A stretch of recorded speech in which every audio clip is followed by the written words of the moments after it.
Paging Dr. Gary C. Please proceed to the geriatrics department. Emergency! Emergency! Paging Dr. C! Emergency! Emergency! Hello po sa inyong lahat, si Dr. Gary C. po ito at nanonood po kayo ng Gabay sa Kalusugan. Interesting po ang topic natin ngayon, tungkol po sa kolesterol. Mataas po ba ang inyong kolesterol? Kadalasan ang tanong sa akin, Dok, ano ba dapat kainin? Ano naman yung dapat iwasan? Pag sinabi ko yung mga dapat iwasan, ang susunod na sasabihin, Dok, wala na ako makakain yan. Pag sinabi naman mag-exercise, sasabihin, wala akong oras, masakit kasi ang katawan ko, masakit ang kasukasuan ko, ang daming excuses. Pag niresetahan naman ng gamot, Dok, inumin ko ba tong gamot na to? Dok, pwede ko bang tanggalin? Pwede ko bang bawasan? Ang dami pa ring rason. Pero sa ating pag-uusapan ngayon, sasabihin ko ngayon yung mga dapat kainin, hindi dapat kainin, anong klaseng ehersisyo, pati yung mga gamot. Bakit rinireseta ba ng doktor ang gamot? Bakit sabi ng pasyente ko, Dok, normal naman yung kolesterol ko pero niresetahan ako ng doktor ng gamot? Tama po ba yun? Aba, hindi ko naman sasabihin na hindi tama. Pero hindi ko naman masabi rin na tama palagi. Yan ang tatalakayin natin ngayon. So unang-una, bago natin pag-usapan yan, kailangan maintindihan muna natin kung ano ba talaga ang kolesterol. Kasi sa iba sa inyo, akala nyo kontrabida palagi. Pag sinabing kolesterol, puros masama ang nasa isip nyo. Pero hindi po. Dahil may mga magagandang kolesterol, may magandang nagagawa sa atin, at meron na mga buwisit na kolesterol na pwede tayong atakihin sa puso, pwede tayong magkaroon ng stroke. So una, ano ba ang kolesterol? So what is cholesterol? Ang katawan po natin kailangan ng konting kolesterol para gumana ng maayos. Bakit ko sinabing kailangan? Kasi marami nagagawang mabuti ang kolesterol. Pero ang problema, pag nasobrahan po tayo nitong mga kolesterol nito, pwede po ito ma-imbak sa ating mga ugat, magbara ang ating mga arteries na nagdadala ng oxygen sa buong katawan natin. At pag ito'y nangyari, kumipot o kaya nagbara ang ugat natin dahil sa mga deposito ng kolesterol na tinatawag na cholesterol plaque, pwede po tayo magkaroon ng iba't ibang mga sakit, lalong-lalo na yung atake sa puso, saka yung atake sa utak o stroke na tinatawag. So ano muna magandang nagagawa ng kolesterol sa ating katawan? Number 1, tumutulong ang kolesterol to build new tissue and repair damage to existing tissue. Sa madaling salita, kailangan natin ng kolesterol para mag-repair yung mga cell natin, mga katawan natin na humihina. Number 2, produce hormones. Yung mga estrogen na tinatawag, pati sa mga lalaki, mga testosterone, lahat yan ay tinatawag na kolesterol din.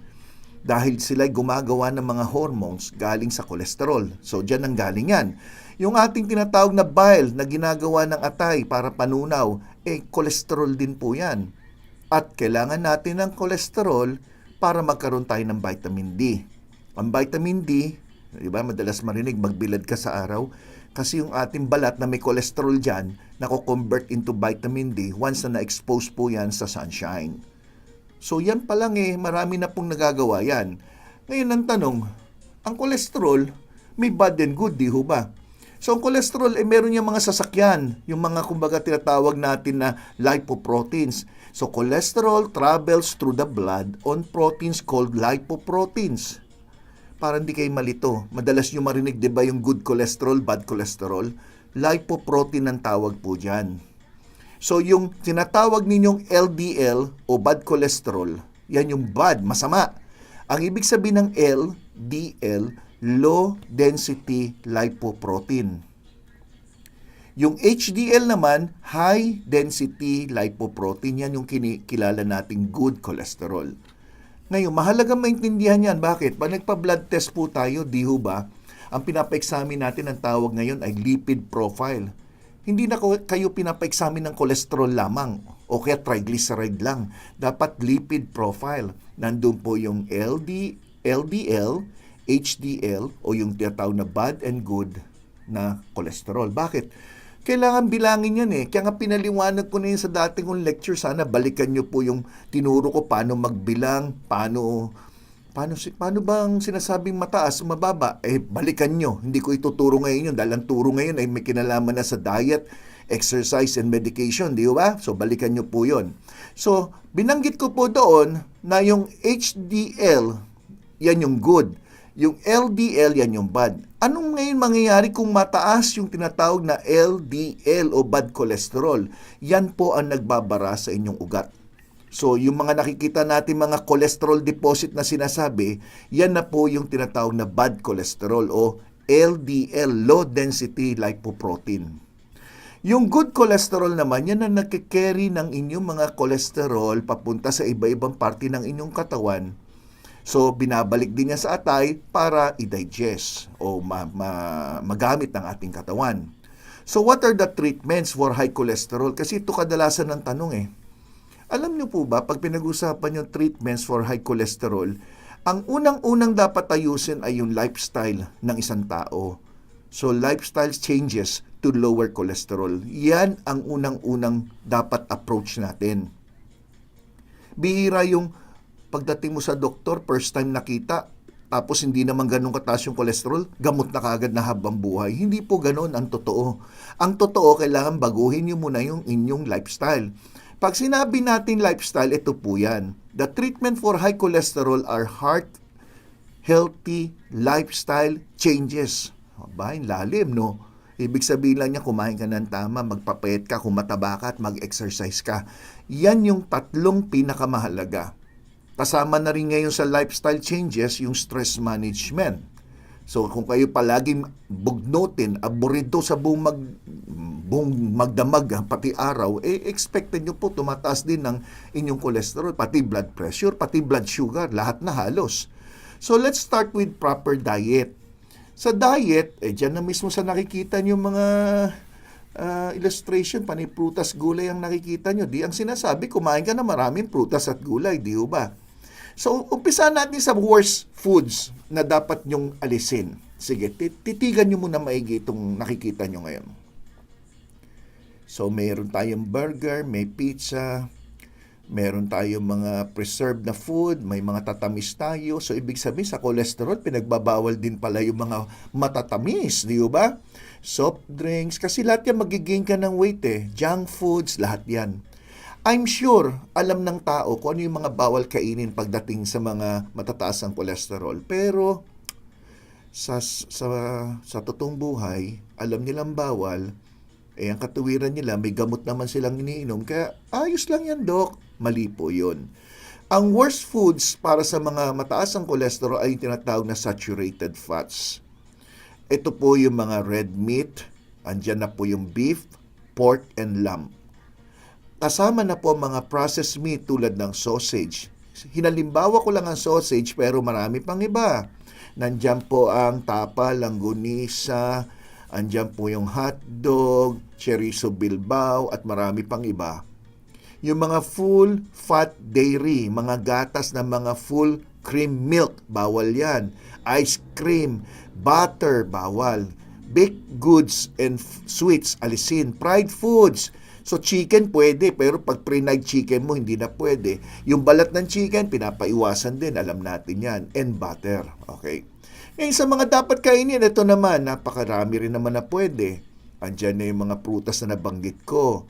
Kung babalikan nyo po lahat ng lecture ko, apple, pwede, banana, avocado, yung mga oranges, grapes, lahat ng legumes pwede, nuts, mga oatmeal, oat bran, pwede po yan. Lahat ng gulay, even talong, nako, pwedeng magpababa ng kolesterol yan. Ang problema lang, nagtalong nga kayo, inihaw nyo nga, pero may bagoong. Nagprito kayo ng talong na ginamit nyo yung mantika na paulit-ulit, doon nagkakaroon ng problema. So, eat plenty of soluble fiber. So, ano ba yung mga soluble fiber? Nakakatulong niya sa digestive tract nyo. At the same time, ina-absorb nito yung cholesterol. Maganda pa yung pagdumi nyo. Example, whole grain cereals, oatmeal, oat bran, lahat ng prutas, apples, banana, orange, pears, prunes, legumes tulad ng mga kidney beans, lentils, peas, lima beans, lahat ng nuts, maganda. Walnut, ano pa, almond, Lahat yan, pwede yan. Hindi nakakataas ng kolesterol yan. Huwag nyo lang prinito yung mga yan, okay? Ngayon, pagdating naman sa fruits and vegetable, tatanungin, anong bawal kainin na fruits and vegetable? Halos wala. Dahil lahat ng prutas at gulay pwedeng kainin ng mga tao mataas ang kolesterol. May magsasabi, ay mahal-mahal kasi ng prutas. Wala na po akong magagawa. Kung namamahalan kayo sa prutas pero namumurahan naman kayo sa pagbili ng masayang chicken. Alam niyo na ibig ko sabihin. Namumurahan kayo, pagkakain kayo ng mga top silog, long silog. Mura ba yon? Nasa sa inyo po yan.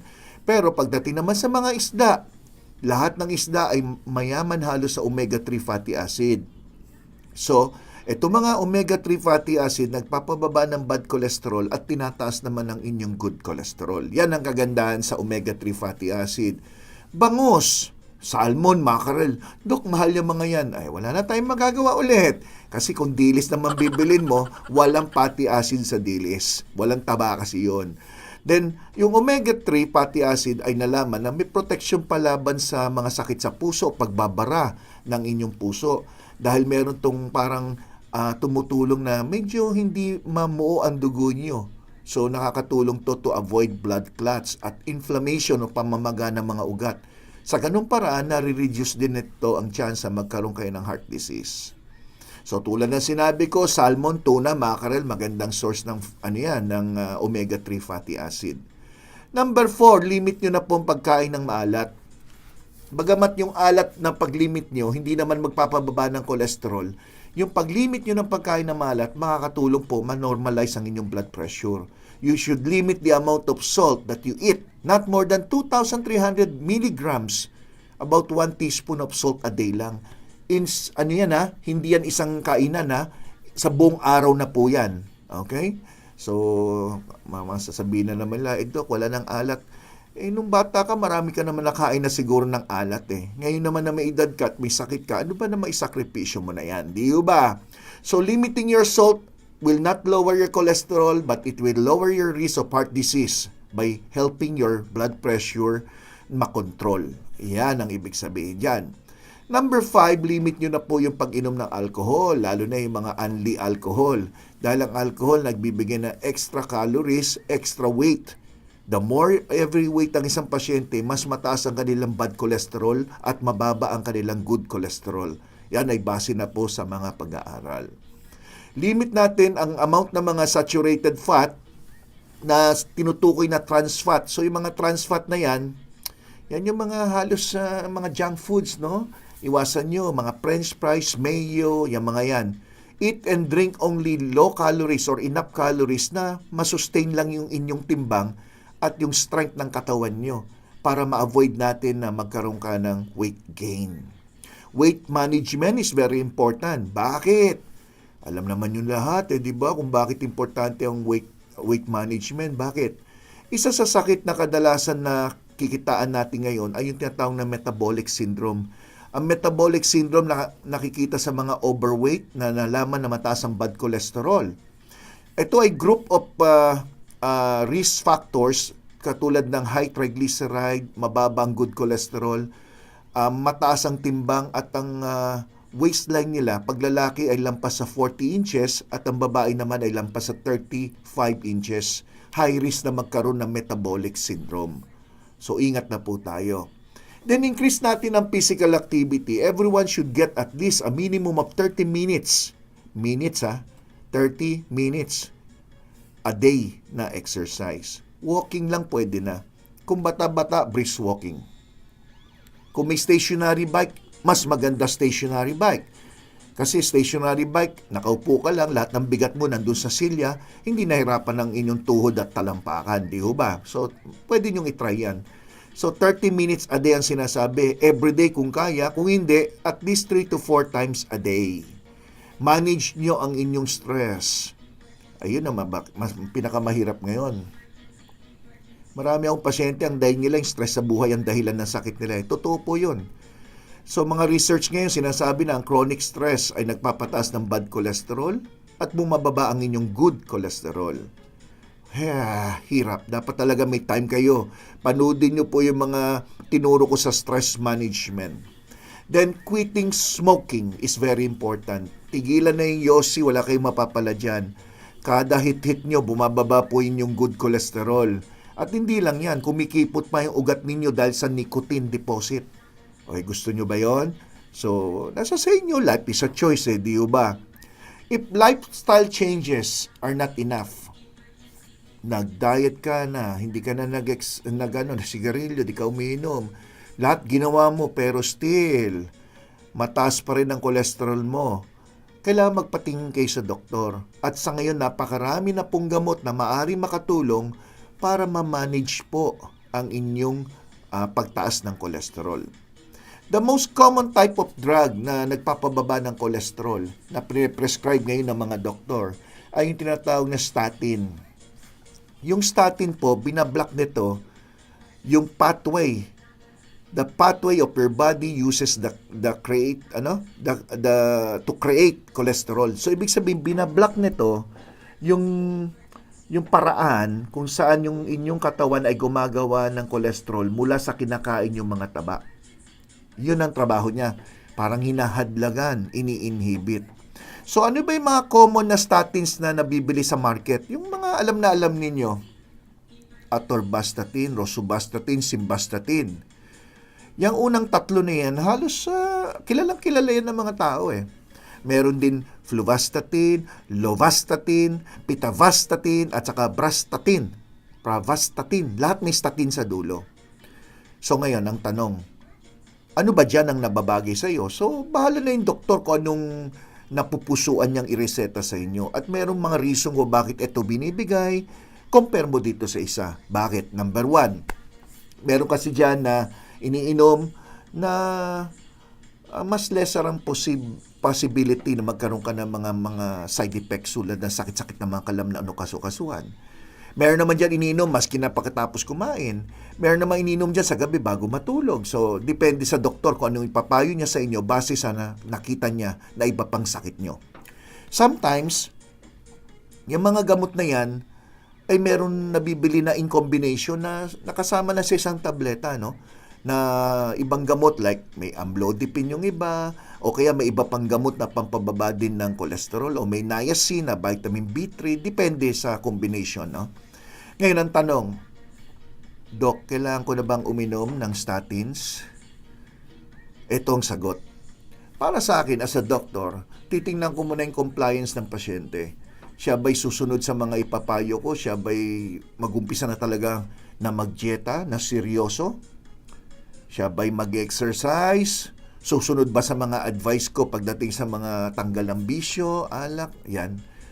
Papagawa ko muna yan sa loob ng mga 1 buwan.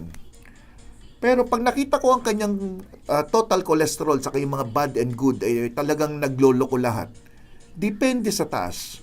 Ako personally, pag 240 ang milligrams per deciliter ang total cholesterol, tapos yung bad cholesterol niya napakataas, pwede nang bigyan ng mga statins. Mag-umpisa tayo siguro sa 20 milligrams or 30 o 40 milligrams, depende sa taas ng total cholesterol. So, ang tanong ganito, anong basihan? Depends on your cholesterol levels, number 1. It also depends on the risk factors. Kumbaga, meron ka bang problema sa puso? Meron ka bang cardiovascular disease? Mga problema sa mga ugat sa puso na baka candidate ka for bypass o may coronary artery disease ka, kailangan ka bigyan ng gamot sa cholesterol. So your doctor will consider all your risk factors for heart attack and strokes before prescribing a statin. Ganyan po ba ang totoong buhay? I think dapat ganyan. The most important thing your doctor will keep in mind when thinking about statin treatment is your long-term risk of heart attack and stroke. Yan ang pinaka-main reason kung bakit may mga pasyente na sa tingin nila, hindi naman sobrang taas ang kanilang bad cholesterol or total cholesterol. Pero bakit sila binigyan ng reseta ng doktor? Yan ang reason. Kasi kung may risk factor ka, halimbawa ng mga risk factor, no? Number 1, may edad ka na, naninigarilyo ka pa, hindi ka nag-exercise, mataas ang blood pressure, may sakit na diabetes, overweight or obesity, narrowed artery in your neck, arm, and legs. Ito yung tinatawag na peripheral artery disease. Na tinalaki ko na yan sa mga hindi nakakalam. May lecture ako tungkol dyan sa PAD, peripheral artery disease. At strong family history of heart disease o mga kamag-anak tulad ng kapatid o kaya magulang na nagkaroon na po ng heart attack o kaya stroke, ang tawag dyan family history. So high risk yan. Kaya bibigyan ka ngayon ng gamot na statins. So yan po, kailangan maintindihan nyo kung saan nanggagaling yung doktor. Nagtataka kasi kayo, Doc, okay naman yung kolesterol ko, niresetahan ako ng gamot sa kolesterol. Ito po para sa inyo nga yan para hindi kayo atakein sa puso, para hindi kayo magkaroon ng stroke. Protection po yun. Okay. Ngayon, tulad ng lahat ng gamot, may magandang effect, minsan meron din side effects. Yung side effects, minsan tolerable, minsan mild lang, minsan naman panandalian lang. Sa pagmatagalan na pag-inom, nawawala naman yung posibleng side effects. Ngayon, ang tanong, ano naman kaya yung mga posibleng side effects ng pag-inom ng statins? So ito po. Kadalasan, o masasabi natin majority, pag binigyan ng statins, tolerable po ito sa karamihan ng mga tao. Wala pong side effects, wala naman na negative na naramdaman. Some of the side effects will go away as the body adjusts to the medication. May iba kasi uminom ng gamot first time, medyo hindi yata magandang pakiramdam ko, ayoko na ituloy. Pero may mga gamot po na pag ininom nyo at umabot ng ilang araw, nakapag-adapt na yung katawan nyo at nawala na po yung hindi nyo yung nararamdaman yung pangit. Okay, so bigyan nyo ng chance lang na inumin for a few days. Okay. But what are the common side effects? No? Ito yung commonly reported side effects of statins includes the following. Number 1, headache, sakit ulo. Number 2, nausea or naduduwal. And number 3, muscle and joint aches o sakit ng mga kalamnan at ng mga buto-buto. Pero in rare cases, bihira naman, nangyayari po yung statin na magkaroon ng serious side effects sa mga tao. Number 1 ay tumaas ang blood sugar o magkaroon ng type 2 diabetes. Number 2, muscle cell damage o yan yung nagbibigay ng parang masakit ang kalamnan. Kidney damage, liver damage, kaya may tinatawag na drug-induced hepatitis. Minsan yung gamot ang nag-cause ng hepatitis sa pasyente. And memory problems, yung nagiging makakalimutin. Yan yung mga very rare but nangyayari po yan, lalo na kung napakataas ng dosage ng gamot na iniinom. Nangyayari naman yung mataas ang dosage kasi nga hindi nakokontrol. Maaring umiinom ka na ng gamot, kumakain ka pa rin ng mali, kaya napilitan yung doktor na itaas yung dosage ng gamot nyo instead na babaan dahil nagdidieta ka na. Kaya nga may mga pasyente siguro narinig nyo na po ito, na yung dati yung gamot na ininom sa cholesterol, halimbawa, dati 40 milligrams, nung nag-follow up ka sa doktor nyo, gumanda na yung cholesterol mo. Ang ginawa ng doktor, sige, gawin na natin 20 milligrams. Tapos, ang ganda pa rin ng control ng inyong blood sugar, blood cholesterol, sige, baba na natin to 10 milligrams. Ngayon, kung for prevention, may ibang doktor na ina-advise na, sige, 10 milligrams, maski na every other day. So may mga pasyente MWF, niseta ng doktor ko na 10 milligrams lang na statin, ganon. MWF lang, then diet exercise ako. Diba? So nangyayari yon. So tell your doctor every time na may naramdaman ka unusual signs and symptoms sa pag-inom ng statin. For example, first time mo lang uminom, first time ka na-resetahan, may naramdaman ka hindi maganda, tanong mo yung doktor, Dok, ano ba ito? Inumin ko pa, tuloy ko pa, o titigil ko? Huwag niyo pong titigil na hindi alam ng doktor nyo. Your doctor may want to decrease the dose or try a different type of statin. So, ibig sabihin, kung ang nabigay sa iyo, halimbawa, rosuvastatin, ganito effect, minsan ginawa mong simvastatin, wala na. O kaya kung dating 20 milligrams, gagawin ng 10 milligrams, ibinababa lang yung dosage. Always remember this. Never stop taking a statin without talking to your doctor first. Meaning, huwag ka mag-self-medicate na mag-umpisa ka rin ng gamot nang hindi alam ng doktor at huwag mo naman tanggalin kung ito'y nireseta ng inyong doktor. Dahil yung biglang pagtanggal niyan, maaring magpataas ng inyong blood cholesterol ng super taas. Okay? So, sana po meron ako naturo sa inyo dyan sa aking maikling paliwanag tungkol dito sa diet, exercise, medication laban sa cholesterol. Sa mga hindi pa ho nakasubscribe, Gabay sa Kalusugan, Dr. Gary C. Mag-subscribe, click nyo po yung notification bell, mag-thumbs up dun sa aking lecture kung ito'y nagustuhan nyo. At huwag kalimutan yung I Heart GSK as a sign of your love and support dito sa aking channel. Maraming salamat po sa lahat ng mga nanood. Ako po si Dr. Gary C. Ang inyong gabay sa kalusugan! Bye-bye!